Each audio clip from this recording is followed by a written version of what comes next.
Part 1. To build trust in teams, you have to build your credibility by being reliable as well as following through with the tasks that you agree to do. Trust could also be built before being part of a team based off little things you do as an individual, such as attendance, being on time, and your quality of work.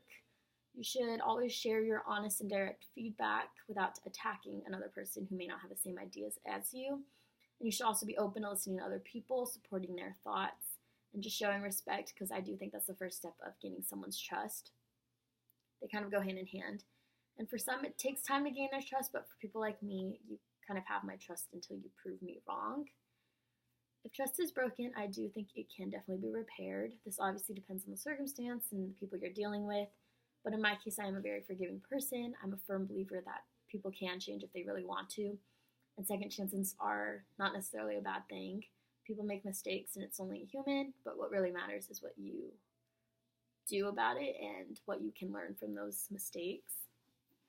Out of the 9 roles, I think I do play the role of coordinator most frequently, but also the completer finisher. At work, I often play the role as host coordinator who keeps kind of everything in check. This includes making sure all the other hosts have jobs, wait times are accurate, servers are getting tables at a steady pace, just things like that.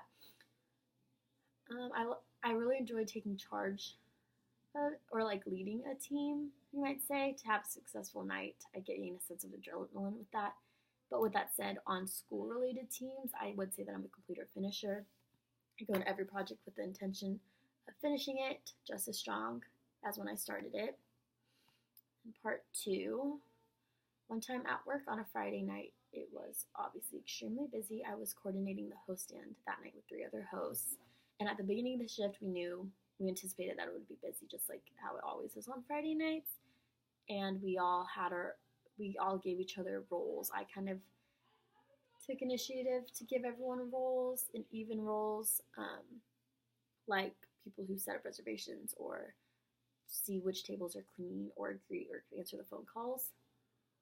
And I think that it is important to trust one another to do a specific task.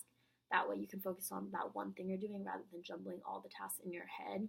So trust is very important in this circumstance, just because you need to trust that your peers are doing the things that you ask them to do. And then you need to gain their trust as well by doing the same.